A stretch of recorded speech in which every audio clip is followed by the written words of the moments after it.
बंगाल राज्य के पिछले वीडियो में हमने स्वतंत्र राज्य की स्थापना तक का अध्ययन किया था। अब उससे आगे अब इसमें युद्ध कराएंगे प्लासी का।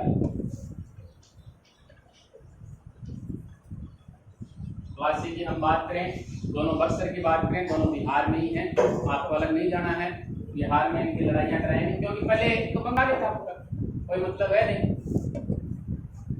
तो प्लासी में गंगा नदी बिहार से देखो आगे आकर गुजरती है। आज गुरु जी बता रहे थे आपको, ब्रह्मपुत्र यानी आगे जब बंगाल में प्रवेश कर जाती है तो उसका नाम ब्रह्मपुत्र हो जाता है। और ब्रह्मपुत्र में कौन सा है? सुंदरवन डेल्टा है। प्लासी यानी नदिया जिले के पास कौन सा क्षेत्र है? अब हम देखो दोनों तरफ देखते हैं कि एक तरफ सिराज है और दूसरी तरफ कौन है? अंग्रेज है कि नहीं है? यानी अंग्रेजों में अगर हम नाम लें तो क्लाइव और वाटसन, ये दोनों हैं इस समय। यहां सिराज है तो यहाँ क्लाइव और एक वाटसन। अब देखो इसने क्या करा था, देखो कहां है ये दो व्यक्ति हैं इसके साथ में। सिराज के साथ में कौन है? मीर मदान, ये इसका सेनापति है, और मोहनलाल। और इसके साथ में कौन है?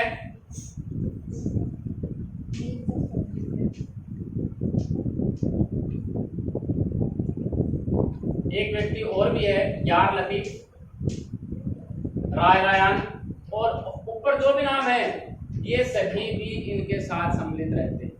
अब देखो इस युद्ध में, ये युद्ध होता है 23 जून 1757 को।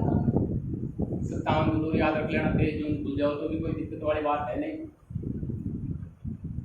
कहने को ये जो व्यक्ति हैं ये इनकी तरफ से लड़ रहे हैं। यानी इस समय सिराजुद्दौला को नहीं पता है, गुप्त समझौता है। ये देखो लिखा है ना मैंने, सिराजुद्दौला को नहीं पता है कि ये मेरे व्यक्ति नहीं है, ये मेरी तरफ से नहीं लड़ रहे हैं, लेकिन इनको पता है। अब देखो इनकी अगर हम सेना की बात करें, यहां इसके पास 50,000 सैनिक हैं, लेकिन इनके पास देखो 950 पैदल सैनिक, 50 इसके पास नाविक है, और 2100 इनके पास भारतीय सैनिक भी, 100 इनके पास तोपची भी। इनके पास देखो कितनी सेना है, इनके पास देखो कितनी सेना। कई किताबों में 5000 यानी यहाँ पर 5000 दे रखा है, और यहाँ पर 1500-1600 के करीब होते हैं। अनुपात वो का वही आता है, इनका अनुपात देखो, वही अनुपात आपको यहाँ दिखेगा और वही अलग जगह लिख जाता है। तो इतने सैनिक हैं इनके पास, फिर भी ये हार जाता है। क्यों हार जाता है? क्योंकि गद्दार उपस्थित है यहाँ पर। ये दोनों व्यक्ति बहादुरी से लड़ते हुए मारे गए, सिराज भी यहाँ उपस्थित, और ये व्यक्ति एक भी घोड़ा दागे बगैर युद्ध मैदान से वापिस हो लेते हैं। जिस प्रकार पानीपत के तृतीय युद्ध में बोलिया था कौन है? मल्हार राव। मराठों के बारे में देखेंगे, मराठों के अंदर जब बात करेंगे कौल का कौन थे। वैसे ही ये व्यक्ति भी यहाँ से बाहर निकल गए। अब इनको भागते देख लिया, ये व्यक्ति मारे गए, तो सिराज क्या करता है? महल की तरफ आता है कि भाई अब तो बचने का कोई चांस तो है, अपने महल की तरफ बोलिया। लेकिन जो मीर जाफर था, मीर जाफर का पुत्र था मीरन, ये इसके पीछे हो गया। देखते कहां तक जाता है, और इसको पीछा करके बेचारे को महल ने मार दिया। सिराजुद्दौला की कहानियां। अब प्लासी के युद्ध के परिणाम देखते हैं।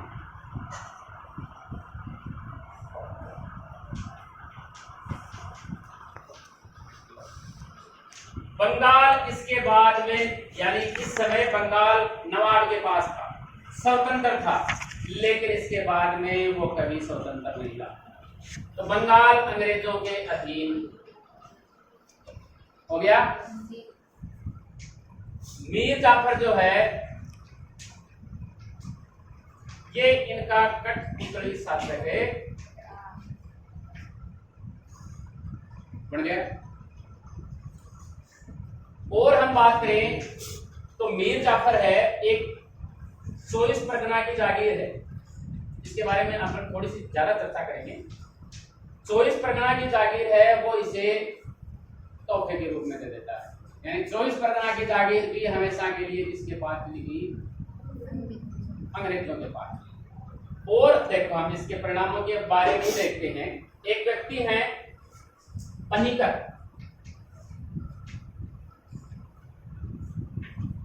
ये कहते हैं कि जी ये प्लासी का युद्ध नहीं था, एक सौदा जिसमें बंगाल के अमीर और मीर जाफर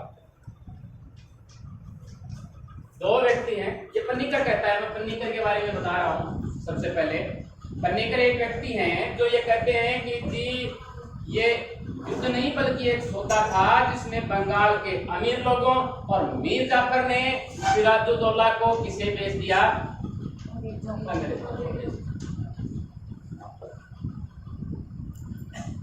एक व्यक्ति हैं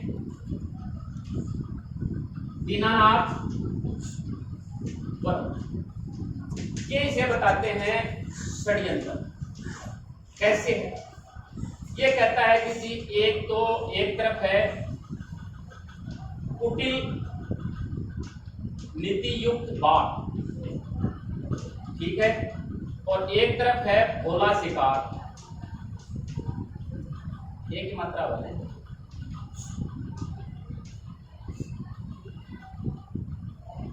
कुटिलता है इनके पास, इन सभी को अपनी तरफ मिला लिया।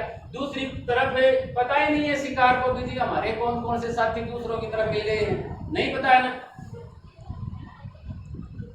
अब इस कुटिल नीति शिकार यानी बाघ ने इसको हरा दिया। अगर आप इसे युद्ध कहते हो तो ये युद्ध है, लेकिन असल में देखें तो प्लासी का युद्ध नहीं। अब एक व्यक्ति और है JS सरकार या जदुनाथ सरकार, ये पहले भी मराठों के समय आया है। ये कहते हैं कि जी इस युद्ध ने मध्यकालीन युग का क्या कर दिया जी? अंत कर दिया।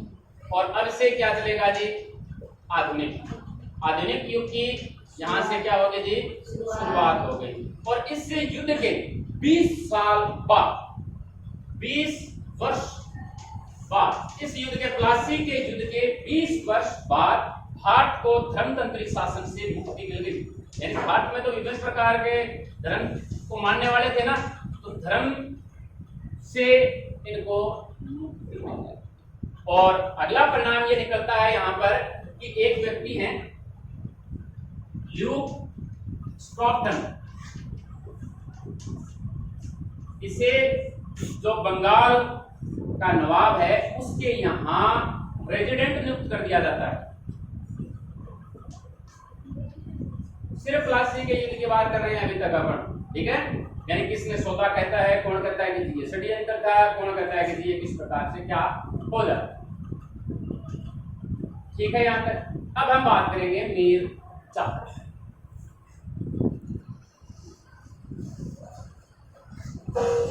नीमा 1757 से 1700 जैसे ही ये शासक बनता है, उससे पहले देखो ये अंग्रेजों को एकदम पूरी खुश करने की कोशिश करेगा। ये 3 करोड़ रुपए की ये घूस देता है। अगर मैं शासक बन जाता हूं तो आपको 3 करोड़ रुपए मिलेगा। और जो इनका क्षतिपूर्ति यानी युद्ध इन्होंने किया है अंग्रेजों ने किया है, इसके लिए ये 37.7 लाख पौंड है। मेरा पौंड में है ये 20 में, ठीक है। ये क्या क्या देता है उसकी बात कर रहे हैं हम अंग्रेजों। मीर जाफर बन गया, कठपुतली शासक बन गया यहाँ का नवाब, लेकिन देखो क्या देना पड़ा है इसे? 24 परगना की जागीर।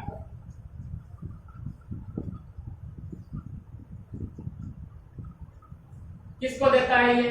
क्लाइंट को देता है। और ये जागीर है फिर क्लाइव की जागीर के नाम से ही प्रसिद्ध होगी। और इस व्यक्ति को क्या कहा जाने लगा? क्लाइव का गिद्ध। जैसा क्लाइव कहता है वैसा ये करना पड़ेगा इसे। अगली चीज, इस समय मुगल बादशाह था, कौन था देखो, बताओ, आप कल पढ़ाया आपने। 1748 तक मोहम्मद शाह था, 1948 तक। उसके बाद में 48 से 54 तक कौन बना? अहमद शाह। और 54 से 59 तक कौन बना? बताओ, आलमगीर द्वितीय। ये इस समय शासक था और इस शासक से इसने ये जो 24 परगना की जागीर है ये इसके नाम करवा दी, ठीक है। और उमरा की उपाधि दिवा दी मीर जाफर। किससे दिवाई? मुगल बादशाह आलमगीर। आप संसद याद रख लीजिए, मुगल बादशाह को काम आएंगे, है ना, कि ये कहां तक शासन करता है? 54 से 59 तक करता है। और 59 से फिर कौन आ जाते हैं? शाह आलम द्वितीय। अब इसके बाद में शाह आलम द्वितीय ही आएगा, है ना। अब देखो, इसके बाद में एक व्यक्ति है मेल्सन। ये क्या कहता है इसके बारे में? कहते हैं कि मेल्सन ये कहता है कि इसे सोने की गोली समझो आप, इसको मीर जाफर को, और जब भी आपको धन की आवश्यकता हो इसमें हाथ डालो और निकाल लो। और बेचारे को बहुत कुछ देना पड़ा, लेकिन स्थिति यहां तक की आ गई कि इसे अपने महल के सोने चांदी के बर्तन ही बेचने पड़े।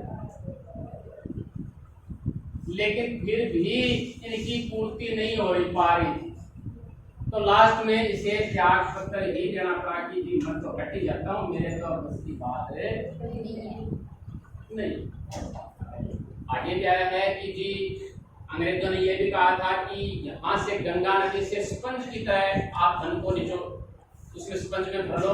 और इंग्लैंड में कौन सी नदी प्रसिद्ध है? टेम्स नदी में जाके उसे निचो। इस प्रकार से इससे बहुत सारा धन ले लिया गया और इस समय ने यहाँ से बहुत ज्यादा आमदनी हुई। इसके बाद में जो क्लाइव है, क्लाइव की हम बात कर रहे थे, क्लाइव कुछ समय के लिए इंग्लैंड वापस चला जाता और ये जिम्मेदारी छोड़ जाता है किसके पास? होलवेल के।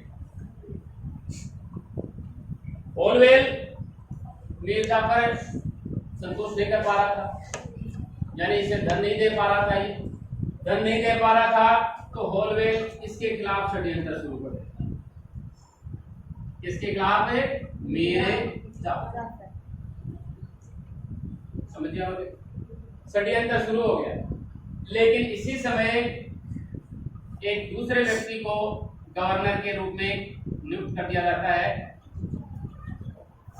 और इसकी बात को अमलीजामा हो जाता है हालवेलवाड़ी को कि जी हम हटाने की तरफ चले। तो इसके बाद में एक व्यक्ति आता है मीर कासिम। मीर कासिम के साथ में वेंसिटार्ट की संधि होती है, यानी वेंसिटार्ट और मीर कासिम, ठीक है, इनमें जो संधि होती है उस संधि का नाम क्या है? वेंसिटार्ट की संधि 1707। इस संधि में क्या है कि बर्दवान, मिदनापुर, चटगांव सभी बंगाल में है, अब तो बांग्लादेश निकला गया। यहां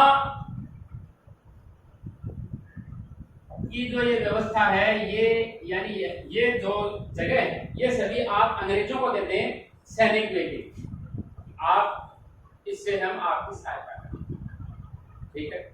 और शिलहट रसम में है,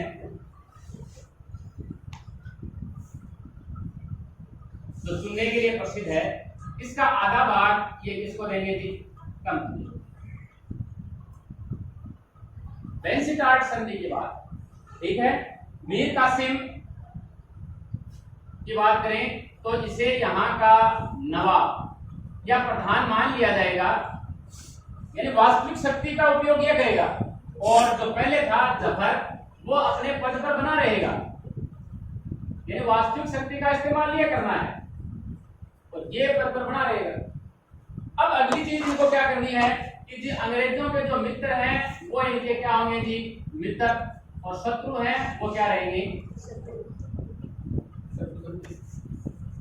तो इस प्रकार की इनके बीच में संधि हो जाती। और ये तो पहले से बेचारा बहुत ज्यादा पैसा इसने दे दिया था, तो इस पैसा देने के कारण ये तो पहले ही पद छोड़ना चाहता था, तो इसको यहाँ से अब क्या कर दिया जाता है? यानी कहाँ है वो? मिर्जापुर है क्या यहाँ कोई? ये रहा। तो इसे अब क्या कर दिया गया? से कर दिया इसे मीर जाफर। अब देखो आगे चलते हैं हम मीर कासिम।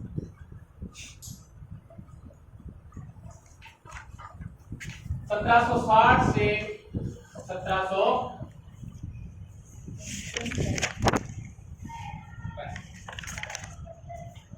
कहते हैं अलीवर्दी खां, जो अपन ने नाम देखा है, उसके उत्तराधिकारियों में ये सबसे योग्य व्यक्ति, अरे इससे बढ़िया योग्य व्यक्ति। इससे पहले इसने क्या किया? जो देखो यहाँ पर वेंसिटार्ट आया है, वेंसिटार्ट है, बॉलवेल है, इनको ये 5 लाख दे देता है,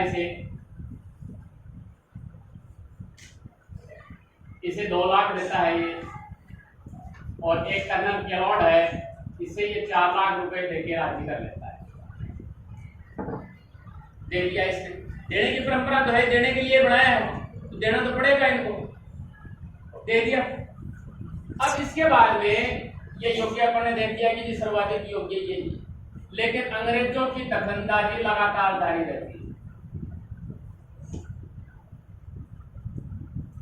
और ये नहीं चाह रहा।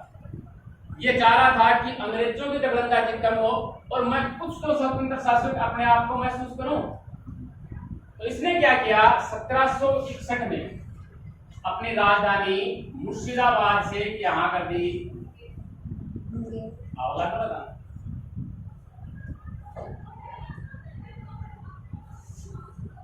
कर दी। अगला काम इसने क्या किया यहाँ पर है कि जिनके पास ज्यादा धन है, यानी इनके पास तो रहा नहीं है, महल में तो कुछ है नहीं, सोने चांदी के बर्तन ही नहीं रहे, तो इनके पास धन रहता। तो जिनके पास, जिन भी बंगाल के व्यक्ति हैं जिनके पास ज्यादा धन है, उसको जब्त कर दिया जाए। पहला काम, कहीं से तो धन ले। अगला, कर्मचारियों की छटनी कर दी जाए।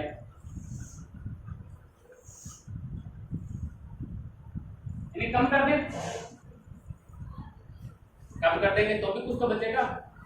खर्च में कटौती करें, जो भी खर्च कर रहे हैं वो थोड़ा कम करके करें, ज्यादा नहीं करें। जिस प्रकार से देखो लुईस 16वें हैं, 15वें हैं, फ्रांस में हमने देखा था बहुत ज्यादा खर्चा कर दिया, तो उन्हीं के ऊपर वो वे आ गया ना। और अगला चीज इसने क्या किया कि जमींदार जो हैं जिन्होंने अब तक बकाया नहीं चुकाया है, उनसे वो चुकता करें। तो इस प्रकार से इसने भ्रष्टाचार और अव्यवस्था को खत्म करने के लिए उपाय किए। इसने मीर कासिम। अगली बात, ये मुंगेर में तोपखाना की स्थापना करता है, यानी तोपखाना बनाता है। मुंगेर चला गया, ये दूसरी बात तो है नहीं। तोपखाना की स्थापना करता है, और एक तोड़ेदार जो बंदूक है उनका भी वहां पर कारखाना करता है।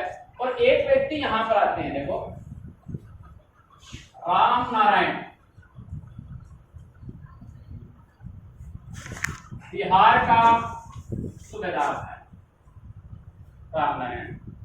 इससे पहले भी, इससे जो पहले मीर जाफर थे मीर जाफर इतने योग्य व्यक्ति नहीं थे।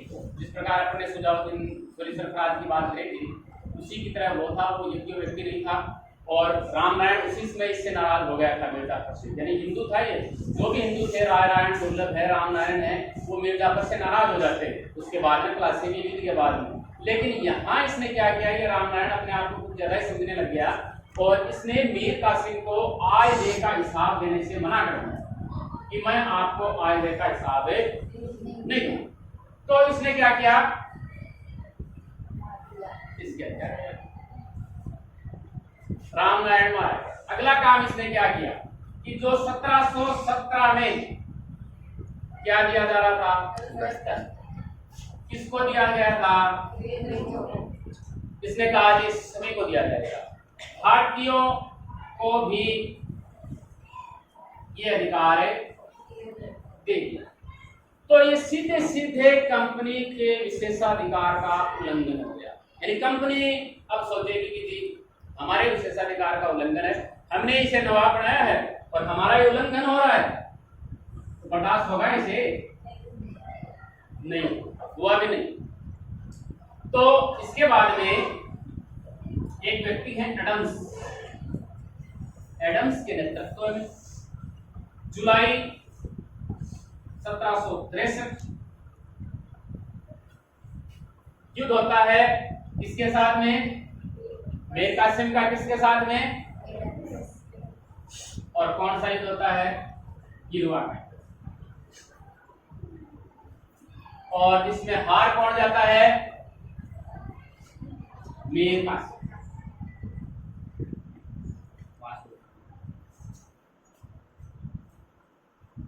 हार गया और हारने के साथ में ही बंगाल के नवाब से ये क्या हो गया जी, अपदस्थ हो गया। ठीक है, यानी अब ये कोशिश तो करेगा कि भाई बंगाल के नवाबी में वापस प्राप्त करूं। इसके बाद में ये 2-3 युद्ध और करता है गिरवा के बाद, सॉरी ये करवा करें। इसके बाद में एक युद्ध करता है ये गिरवा का, एक सीता का, एक उधोनोला, और ये सभी 1763 के साथ में अंग्रेजों के खिलाफ। और इससे पहले पटना में एक नरसंहार भी होता है इसी समय, और इसमें मुख्य रूप से भूमिका किसकी रहती है? मीर कासिम। बहुत सारे अंग्रेजों को मार देता है। ये सभी युद्ध हो जाते हैं और बंगाल से ये क्या हो जाता है? ठीक है, इसके बाद में बंगाल से अब क्या करें? अब कल अपन ने बात करी थी जी, इनके पास आसरा है जी अवध शास्त्र था। 1759 में इसके पास आ गया था साल, और अब इसके पास कौन चला जाता है जी? अपदस्थ मीर कासिम। अपदस्थ बंगाल का नवाब है मीर। उधर बंगाल का नवाब वापिस मीर जाफर को बना दिया जाता है। मीर जाफर वापिस बंगाल का नवाब बन गया है। सुजाउद्दौला इन दोनों को, यानी ये यहाँ गया तो शाह आलम को पहले से, है ना, तो शाह आलम द्वितीय और ये तीनों एक संगठन बना लेते हैं कि हम तीनों मिल जाएं तो क्या हम कंपनी को नहीं हरा सकते? ऐसी इनके दिमाग में करतूत आने शुरू हो जाती, और उस करतूत का जो फल है वो किसके रूप में निकलता है? बक्सर की। ये है जी जो बक्सर का, और ये होता है आपकी किताब में है, कहीं कहीं तो देखो 23 अक्टूबर है और आपकी किताब में 22 से लिख देता हूं 22 अक्टूबर 1764। अब देखो कौन कौन है। एक तरफ तो ये तीनों हैं, लिखने की कोई जरूरत है नहीं। कलाइव यहाँ है नहीं, कलाइव 60 में जाता है, 65 में वापस आता है, यहाँ नहीं है इसलिए। बक्सर का युद्ध ये हो गया, देखो यहाँ पर ये व्यक्ति है, और दूसरी तरफ क्लाइव 1765 में आएगा, ये है, और इनकी तरफ से है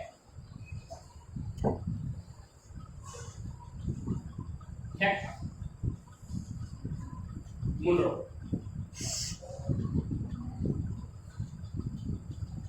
किसकी तरफ से? अंग्रेज की तरफ। अब इससे पहले शुजाउद्दौला है वो कहाँ का है? अवध का। और इसके 3-4 व्यक्ति हैं। एक है असद खान,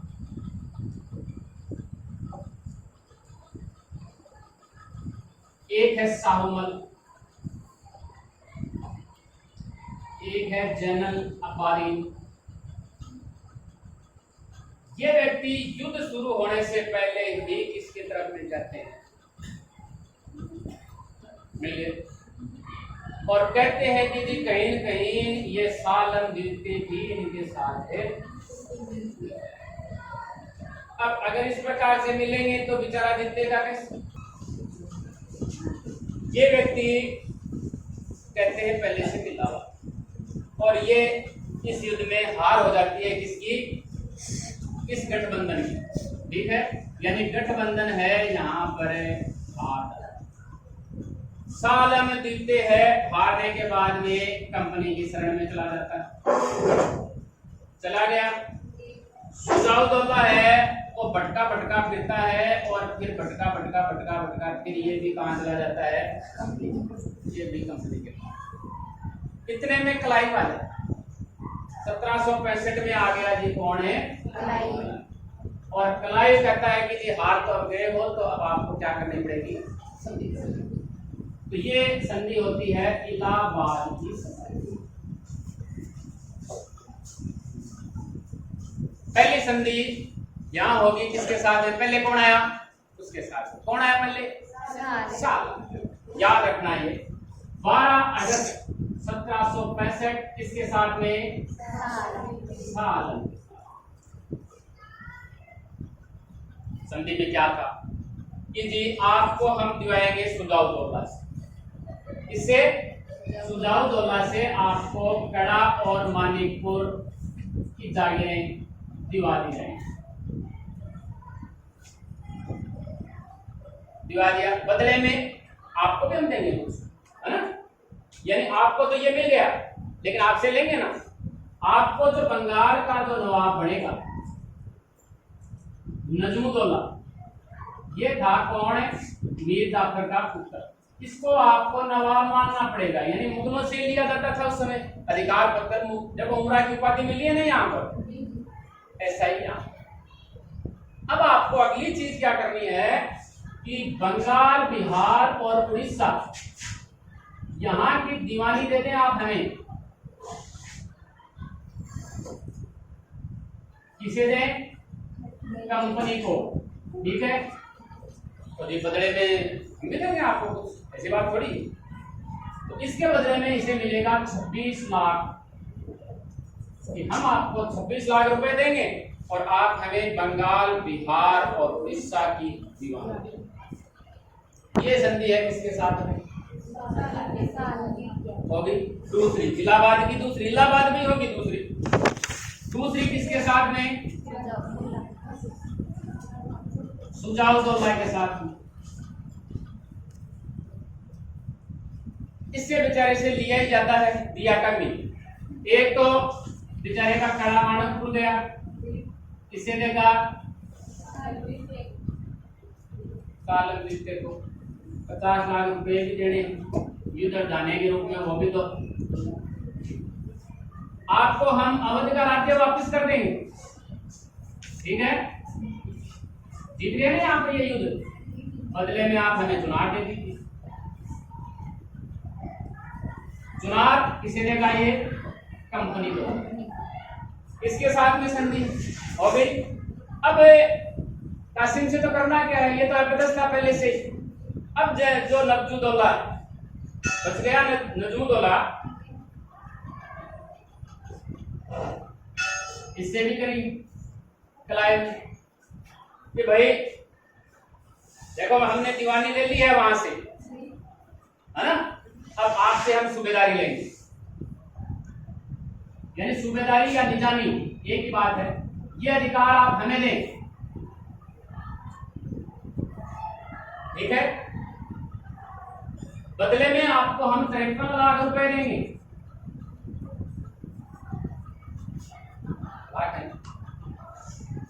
और जो भी प्रशासनिक नियुक्तियां होंगी कहां पर है, बंगाल में, उनकी नियुक्ति कौन करेगा जी, अब से कंपनी करेगी। सभी को कर दिया, कर दिया। इस प्रकार से संधियां इनके साथ में हो जाती है और नजमुद्दौला को यहाँ बैठा दिया जाता है। और एक व्यक्ति है यहाँ पर P.E. रॉबर्ट्स, ये कहते हैं कि जी प्लासी का युद्ध भारत में अंग्रेजों की जन्मभूमि नहीं था, और कौन था, बक्सर का। यानी यहाँ अंग्रेजों के स्थायित्व की शुरुआत किससे मानी जाती है, तो हम मुख्य रूप से जन्म बक्सर के युद्ध से मानते हैं। दो लाइनें और हैं जहां प्लासी के युद्ध ने अंग्रेजों का अधिकार सिर्फ कहां तक सीमित किया, बंगाल तक। लेकिन अब देखो, तीन मुख्य शक्तियों को हरा के इनका विस्तार कहां तक हो जाता है, कहां तक हो गया, पूरे भारत में इनका अधिकार होने की कोशिश में ये अग्रसर हो जाते हैं। अब देखो, इसके बाद में वारेन हेस्टिंग्स बंगाल का गवर्नर बन के आता है। उसके बाद में जो व्यक्ति आते हैं वो है कॉर्नवालिस। कॉर्नवालिस क्या कहता है, उस बात पर गौर करिए आप कि विश्व में मैंने बहुत सारी सभ्य सरकारें देखी हैं, इंग्लैंड की भी एक सभ्य सरकार है, लेकिन इसने जितने अन्यायपूर्ण तरीके से, भ्रष्ट तरीके से जितने व्यापार यहाँ पर कमाए हैं, जितने लोग तरीके से इन्होंने कमाए हैं, वैसी सरकार मैंने कहीं नहीं देखी। ये कॉर्नवालिस कहता है, खुद क्लाइव भी कहता है कि बंगाल में इस समय अराजकता, अव्यवस्था और भ्रष्टाचार का जैसा वातावरण दिख रहा है, वो सभी हमारी देन है और इससे हमने बहुत ज्यादा लाभ कमाए हैं। तो मैं अपने आप को गर्वान्वित ही महसूस करता हूँ। और इसे जब ये यहाँ से वापस गया तो इसे लॉर्ड की उपाधि से भी नवाजा गया।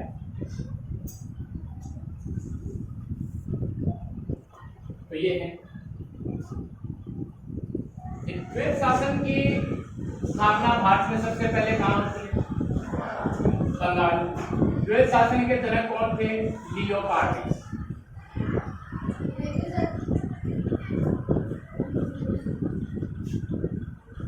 क्या था द्वैत शासन? मैंने आपको बताया था कि जो दीवानी का अधिकार है ये किससे प्राप्त कर लेते हैं, मुगल शासक, ठीक है। और निजामी या दूसरी चीज क्या थी, सूबेदारी, ये किससे प्राप्त कर लेते हैं, बंगाल के नवाब। दो चीजें, दीवानी का मतलब है वित्त और राजस्व व्यवस्था, यानी ये देखते थे, कौन देखते थे, मुगल देखते थे। यानी जो भी हिस्सा आएगा वो किसके पास जाएगा, मुगलों के पास जाएगा। लेकिन ये 26 लाख रुपए देकर ये अधिकार अपने पास ले लेते, दिया था ना। इसका मतलब है रक्षा और न्याय। मुख्य अगर आप दो नाम याद रखना चाहें तो रक्षा और न्याय है। वैसे सेना है, सेना रखना, या पुलिस दल का गठन, जो भी है ना। रक्षा और न्याय ये किससे प्राप्त करते हैं, कितने रुपए देते हैं, 53 लाख रुपए दिए। लेकिन ये इससे ही सौंप देते हैं ये, यानी अधिकार रहित उत्तरदायित्व है।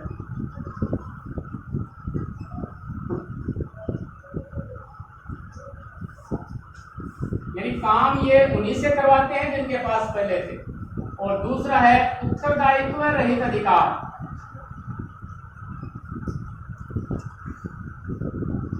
अधिकार है किनके पास में,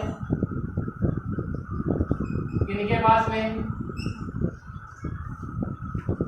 सब कुछ। यानी उत्तरदायित्व तो देखो इनका होगा, अगर कुछ भी गलत हो जाता है तो इनकी खैर नहीं है, मुगलों की और